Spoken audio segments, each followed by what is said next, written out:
Hello everyone, welcome back to my channel. Guys, मैंने ये सोचा कि ये स्टोरी बहुत लॉन्ग है और जो ऑलरेडी वेबसाइट पर जाकर इस एफएफ को पढ़ चुके हैं उन्हें पता होगा कि एक चैप्टर भी बहुत लॉन्ग है। तो अब से मैं जब कभी भी लॉन्ग वीडियो बना पाऊंगी तो बना दिया करूंगी। आई थिंक यही बेस्ट रहेगा। और अब जल्द ही इस एफएफ में सबके राज धीरे धीरे खुलने लगेंगे, तो आप सब please stay tuned with me. इतना ही कहना था मुझे आप सबसे। और जो भी चैनल पर नए आ रहे हैं प्लीज़ चैनल को सब्सक्राइब कर लीजिए। तो अब चलिए आज का वीडियो एक्सप्लेनेशन हम शुरू करते हैं। लास्ट पार्ट में हमने देखा था कि यीबो फैंगशिंग को और डेरेन रेक्स को जान के ऊपर इन्वेस्टिगेट करने को बोलते हैं। वहीं जियांग जान को समझाता है कि उसे खुलकर अपना प्यार यीबो के सामने कन्फेस करना चाहिए ताकि यीबो उसे लेकर इनसिक्योर ना रहे। उसके बाद रेक्स डेरेन को आके बताता है कि सिर्फ वो इतना ही पता कर पाया कि जान अचानक 1 साल से ज़्यादा वक्त के लिए गायब हो गया था और बाद में अपने बेबी के साथ ही सबके सामने आया था। और वो गायब होने से पहले सिर्फ डेरन के साथ ही रिलेशनशिप में था। तभी रेक्स अपना सिर झुकाए डेरन से पूछता है कि क्या वो एक बात डेरन से पूछ सकता है, जिस पर डेरन हाँ कहता है। तो रेक्स घबराते हुए पूछता है कि क्या बाय एनी चांस मिस्टर श्याओ की बेटी डेरन की अपनी बेटी है। इस सवाल पर डेरन की आंखें डार्क हो जाती है और डेरन को ऐसे गुस्से में देखकर रेक्स फौरन कहता है कि वो अपनी बात के लिए माफी मांगता है, वो बस गेस कर रहा था। तभी डेरन अपना सिर हल्का सा शेक करते हुए कहता है, कोई बात नहीं, पर काश वो मेरी ही बेटी होती। दरअसल जान इतना प्योर था कि डेरन ने अपना रिलेशनशिप बहुत सिंपल रखा था। वो दोनों एक दूसरे की आंखों में प्यार देखकर ही खुश हो जाते थे, इसलिए एक दूसरे का हाथ पकड़ने और किस करने के अलावा उन दोनों ने कभी अपनी लिमिट्स क्रॉस नहीं की थी। तभी डेरन रेक्स को कहता है कि वो जाकर पूरे सच का जल्दी पता लगाए। डेरन की बात पे हाँ में सिर हिलाकर रेक्स बताता है कि आज जो भी लिंग जियाओ ने ऑफिस में मिस्टर जान के साथ किया वो इंटरनेट पर वायरल हो रहा है और पब्लिक मिस्टर जान को बुरा भला कह रहे हैं।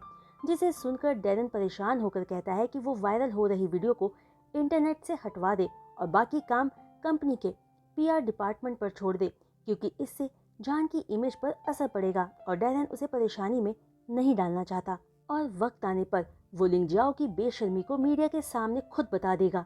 जिसे सुनकर रेक्स डेरन को ऐसा करने से मना करता है, क्योंकि ऐसा करने से जिन ग्रुप और जिन फैमिली पर बुरा असर पड़ता। रेक्स किसी कीमत पर डेरन को किसी के सामने मजाक बनते नहीं देखना चाहता था, क्योंकि वो अपने बॉस की बहुत रिस्पेक्ट करता आया था और इसीलिए रेक्स कहता है कि वो बहुत जल्द लिंग जियाओ से निपटने का कोई और रास्ता जरूर ढूंढ लेगा। और ये कहकर वो डेरन को बो करके वहां से चला जाता है, क्योंकि अब उसे जान पर इन्वेस्टिगेशन के साथ साथ लिंग जियाओ से डील करने का कोई बेटर आइडिया भी सोचना था। उधर जान का ट्वीट पूरा नेगेटिव कमेंट से भरे जा रहा था, यहाँ तक कि उसके जो कोलीग्स उसे पसंद नहीं करते थे उसके बारे में बातें बना रहे थे। पर जान इन सब का असर खुद पर नहीं होने दे रहा था, इसलिए वो एक स्टेटमेंट वीबो पर पोस्ट करता है ये क्लियर करने के लिए कि उसका लिंग जियाओ और डेरेट की मैरिड लाइफ में कोई इन्वॉल्वमेंट नहीं है, क्योंकि वो खुद मैरिड है और अपनी मैरिड लाइफ में बहुत खुश है।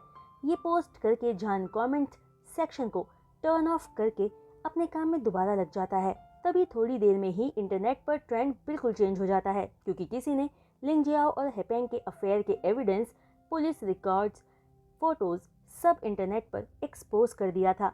फिर जितने भी लोग पहले जान को बुरा भला कह रहे थे फौरन जान से माफी मांगने लगते हैं और लिंग जियाओ को झूठा और बेशर्म कहने लगते हैं, जिसे हॉस्पिटल बेड पर पड़े हुए लिंग जियाओ पढ़कर गुस्से से भर जाती है कि उसका प्लान उसी पर उल्टा पड़ गया है और अपने गुस्से में वो अपना फोन फेंक देती है। जब जान ये सब चेक करता है तो हैरान रह जाता है। बेशक इस न्यूज़ से जिन फैमिली पर बुरा असर पड़ रहा था, पर यह न्यूज़ रिलीज करके किसी ने जान को सेव कर दिया था और जान उस इंसान के लिए ग्रेटफुल था।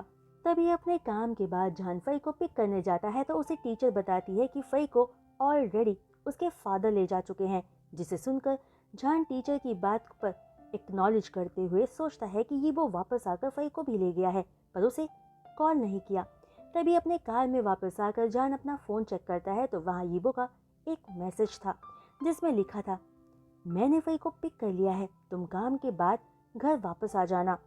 यीबो का मैसेज पढ़कर जान का मूड अच्छा हो जाता है और वो सीधे क्लाउड रिसोर्सेज कम्युनिटी की तरफ जाने के लिए निकल जाता है, पर रास्ते से एक अच्छी सी रेड वाइन की बोतल खरीदता है क्योंकि आज जान यीबो को अपने दिल की बात कहना चाहता था, जैसा जियांग ने उसे समझाया था। लेकिन जब जान मेंशन पहुंचता है तो वहां एक भी लाइट नहीं जल रही थी, तो जान सोचता है कि यीबो वापस घर आया भी है या नहीं। तभी लिविंग रूम में पहुंचकर जान देखता है कि सच में पूरा मेंशन अंधेरे में था। बस एक हल्की सी रोशनी डाइनिंग रूम से आ रही थी। जान अपने हाथ में रेड वाइन की बोतल थामे उस तरफ चला जाता है जहां डाइनिंग टेबल फ्लावर्स और कैंडल्स से डेकोरेटेड था। तभी उसे यीबो किचन में से 2 प्लेट्स स्टीक की अपने हाथों में थामे लाता हुआ दिखता है, जिन्हें टेबल पर रखकर यीबो फ्लावर बुके उठाकर जान के पास आकर उसे देते हुए पूछता है, ये तुम्हारे लिए है, क्या तुम्हें पसंद आया? जान को पूरे रूम का अरेंजमेंट बहुत ही रोमांटिक लग रहा था और फ्लावर लेकर जान यीबो को थैंक यू कहता है। तभी यीबो भी जान के हाथ में वुडन बॉक्स देखकर पूछता है कि क्या जान रेड वाइन लाया है, तो जान उसे यीबो को देते हुए कहता है कि वो ये वाइन यीबो के साथ शेयर करने के लिए लाया है। यीबो जान से वाइन लेकर उसे प्यार से चेयर पर बैठा देता है और अपने और जान के लिए वाइन सर्व करता है। जान को अचानक फई की याद आती है, तो वो यीबो से पूछता है कि फई कहाँ है, तो यीबो बताता है कि वो फई को आज रात के लिए जियांग के घर छोड़ आया है, क्योंकि आज की रात बस उन दोनों की रात है जिसे वो एंजॉय करेंगे। अपने डिनर के बाद यीबो और जान एक एक ग्लास वाइन का और पीते हैं। फिर यीबो जान का हाथ पकड़कर उसे डांस करने के लिए बोलता है। रूम में बज रहे हल्की और ब्यूटीफुल म्यूजिक में जान और यीबो मूव करने लगते हैं। तभी अचानक डांस करते हुए यीबो जान को अपनी तरफ खींच लेता है और जान की कमर को पकड़ लेता है और जान भी अपने हाथों को यीबो के नेक के अराउंड लपेटकर उसे अपने गले लगा लेता है और दोनों एक दूसरे को हग किए हुए ही म्यूजिक पर झूमने लगते हैं। तभी जान अपना सिर उठाकर यीबो के हैंडसम फेस की तरफ देखता है, तो यीबो जान की सिल्वर आईज में खो जाता है और अगले ही पल अपना सिर नीचे झुकाकर जान के सॉफ्ट लिप्स को कैप्चर कर लेता है। वो किस बहुत ही जेंटल पर डोमिनेटिंग था, बहुत ही सॉफ्ट पर स्ट्रॉन्ग था। यीबो को फील होता है कि जितना उसने सोचा था जान के लिप्स उससे कहीं ज्यादा सॉफ्ट और स्वीटर हैं, जिन्हें यीबो पूरे सेटिस्फैक्शन के साथ टेस्ट करने लगता है। थोड़ी देर बाद यीबो जान के लिप्स को छोड़कर उसे कसकर अपनी बाहों में भर लेता है और जान भी यीबो की कमर में अपने हाथों को लपेटकर उसे अपने और करीब कर लेता है। तभी यीबो सिडक्टिवली जान का नाम लेकर उसके बैक पर अपना हाथ फेरते हुए जान के हिप्स को टच करने लगता है, जिसकी वजह से जान की सांसें भारी होने लगती है और वो हल्का हल्का मूव ऑन करने लगता है। यीबो जान के हिप्स को टच करते हुए ही उसके नेक को सक करने लगता है। फिर अगले ही पल जान के कान में सॉफ्ट टोन में कहता है, तुम्हें पता होना चाहिए कि मैं यहाँ तुम्हारा ख्याल रखने आया हूँ। जिस पर जान सेक्सी मूव ऑन करते हुए टूटी आवाज में कहता है, मैं भी तुम्हारा ख्याल रखने ही आया हूँ। ये सुनते ही यीबो जान की अपर बॉडी के कपड़े उतार देता है और थोड़ी देर उसे निहारने लगता है, जिसे देख जान ब्लश करने लगता है। यीबो नहीं जानता था कि उनके बीच ये सब कब तक चलने वाला है, पर वो इस वक्त ये सोचना भी नहीं चाहता था। वो बस इस पल को जान के साथ एंजॉय करना चाहता था। तभी यीबो जान को उसके हिप्स से पकड़कर अपनी गोद में उठा लेता है और जान भी अपने पैरों को यीबो की कमर के अराउंड लपेट लेता है और हाथों को यीबो के नेक पर। इस वक्त जान की गर्म सांसें यीबो के स्किन को छू रही थी। तभी यीबो जान को दोबारा किस करने लगता है और जान यीबो को उस पर पूरा कंट्रोल दे देता है। यीबो को जब ये महसूस होता है कि जान ने यीबो को उस पर पूरा कंट्रोल दे दिया है, वो बहुत अच्छा फील करता है। फिर यीबो जान को ऐसे ही गोद में लेकर किस करते हुए अपने बेडरूम में आ जाता है और वो दोनों किस करते हुए ही बेड पर गिर जाते हैं। पर यीबो फौरन जान के ऊपर से उठ जाता है कि कहीं यीबो के बॉडी वेट से जान हर्ट ना हो जाए। पर अपने सामने यीबो को खड़ा देख अनजाने में ही जान अपने लिप्स को लिक करते हुए यीबो की लोअर पार्ट की तरफ देखता है और यीबो फौरन अपने पूरे कपड़े उतार कर फ्लोर पर फेंक देता है और अगले ही पल जान की लोअर बॉडी के कपड़े भी उतार देता है। इस वक्त जान यीबो के सामने एक टेस्टी डिश की तरह था, जिसे यीबो पेट भर कर खाना चाहता था। तभी जान की तरफ बढ़ते हुए यीबो कहता है, तुम कितने ब्यूटीफुल हो, जिसे सुनकर जान अपने लिप्स को दोबारा लिक करने लगता है और शर्माते हुए सेक्सी टोन में कहता है, तुम भी बहुत ज्यादा हैंडसम हो। जान की बात सुनकर यीबो चकल करते हुए जान को सॉफ्ट किस करके थैंक यू कहता है। उसके बाद यीबो जान के नेक पर वेट किसेस करते हुए उसके टमी तक आ जाता है और जान मौन करने लगता है। फिर थोड़ी देर तक जान की बॉडी को अपने हाथों से टच करते हुए यीबो जान की बॉडी को एक्सप्लोर करता है और फोर प्ले करने लगता है, जिससे एक्साइटेड होकर जान यीबो से उसके साथ लव मेकिंग के लिए रिक्वेस्ट करने लगता है, जिसे सुनकर यीबो स्माइल करके खुद को जान से एक करने लगता है।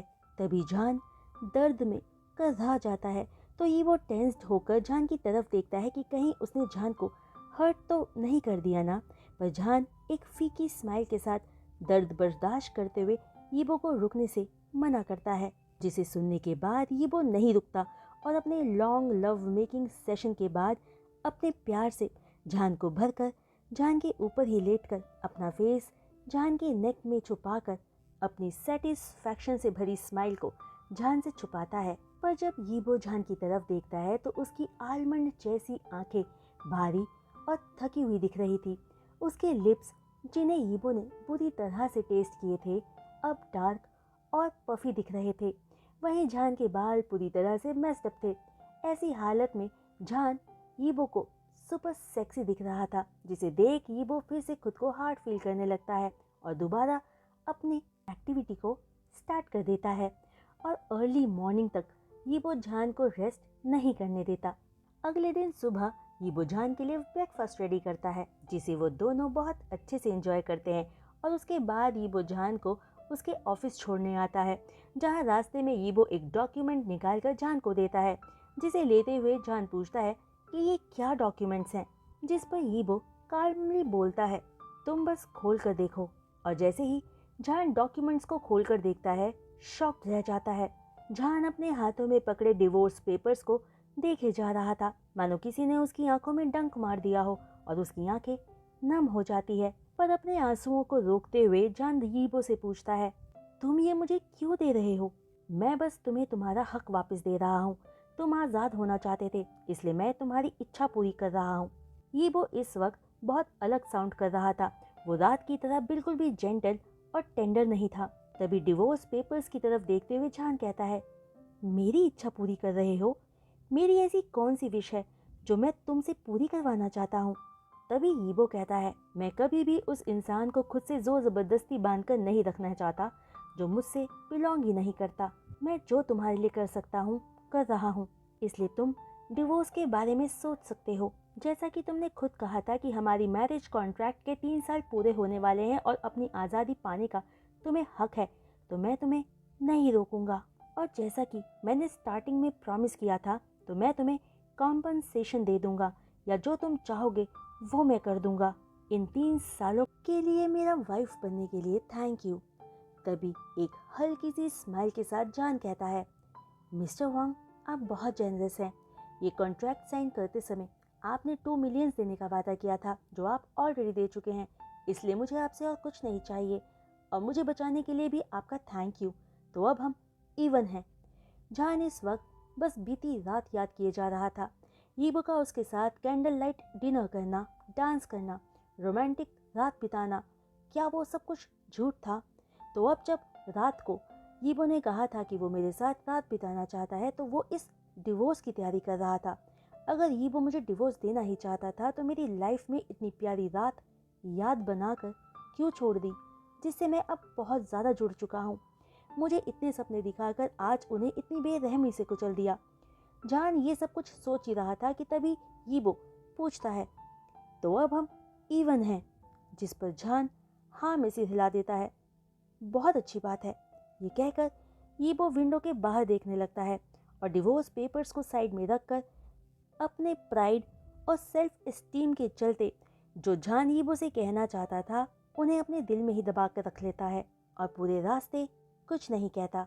लियो ग्रुप पहुंचने से पहले ही जान ड्राइवर को कह के कार रुकवा देता है और कार से बाहर निकलकर अपने आप को शांत दिखाते हुए यीबो को फेयरवेल कहकर वहां से चला जाता है और यीबो जान को जाता देखता रहता है। जान सोच रहा था कि यीबो आज अपने किए सारे वादे भूल गया कि वो मुझसे प्यार करेगा, मेरा साथ देगा और हमेशा मेरे साथ रहेगा।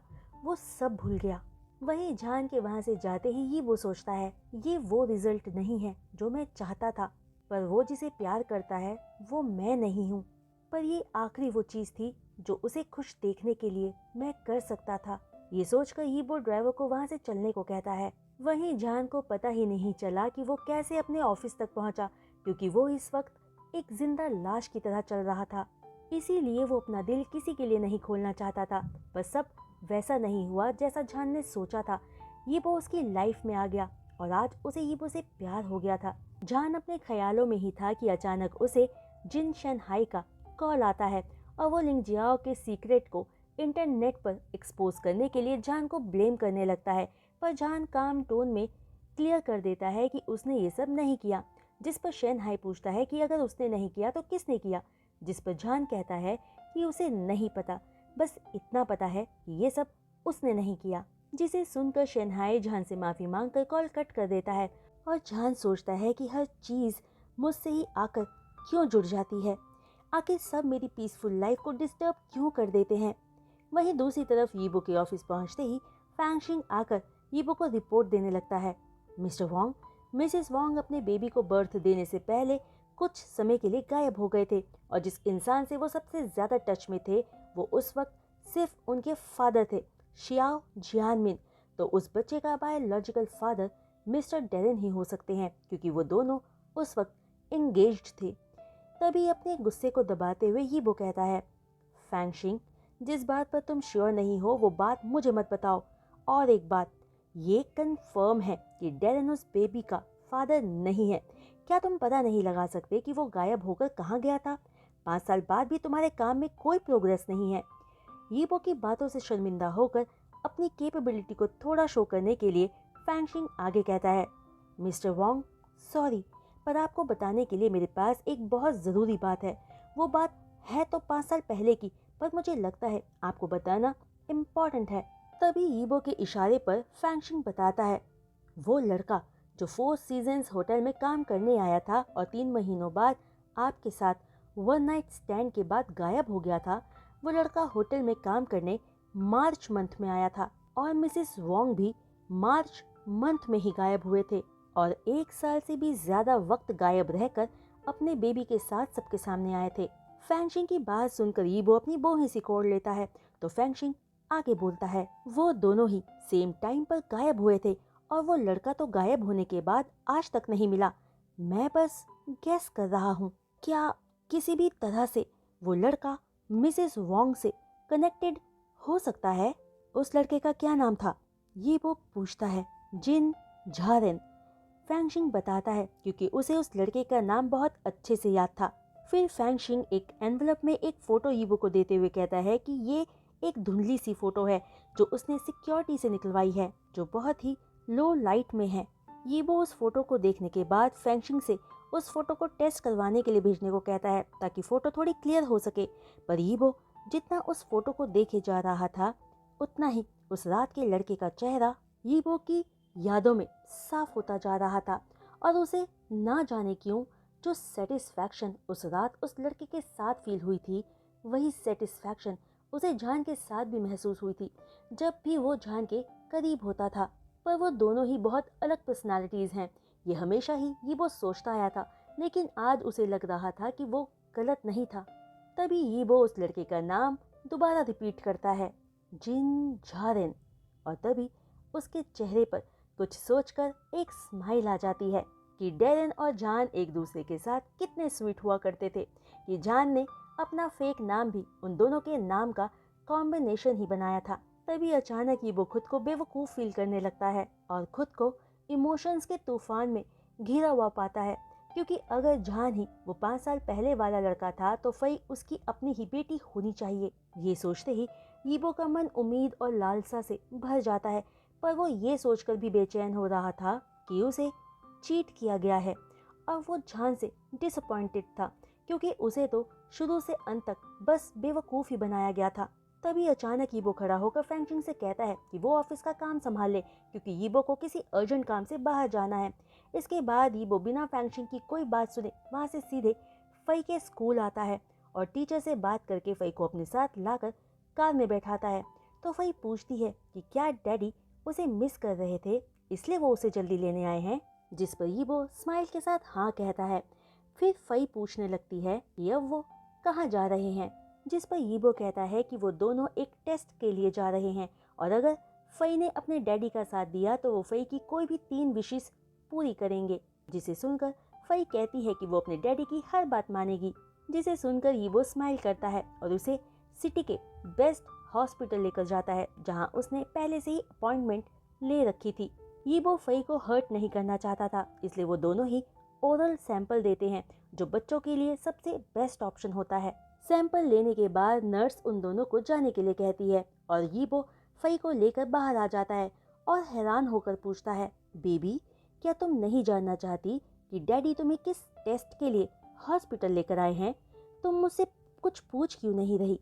जिस पर फई बहुत ही मैच्योरिटी और समझदारी से जवाब देती है, डैडी मुझे पता है आपके अपने खुद के कोई रीजंस होंगे और आपको जब सही लगेगा तब आप मुझे खुद ही बता दोगे।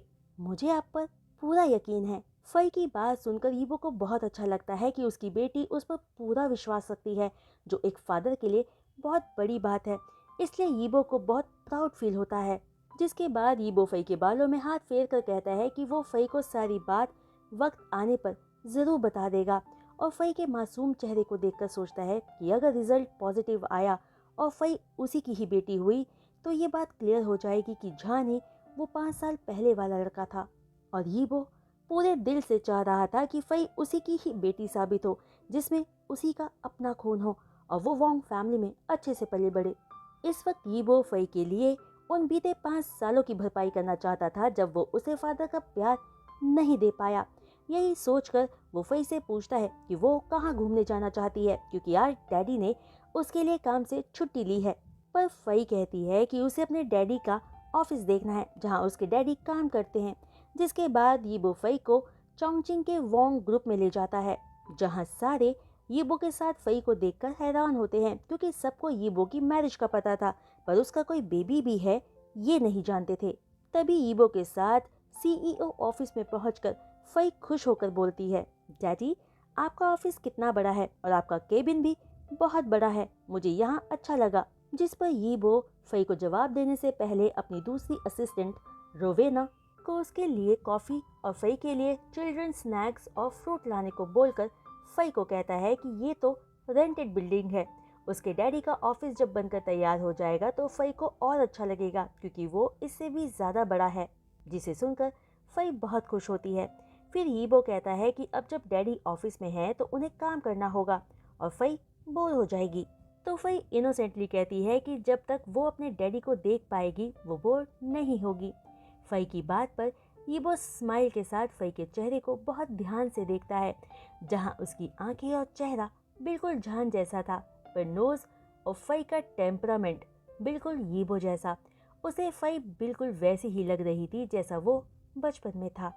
तो गाइज आज का ये वीडियो एक्सप्लेनेशन मैं यही रोकती हूँ और उम्मीद करती हूँ कि आज का ये वीडियो एक्सप्लेनेशन आपको बहुत पसंद आया होगा।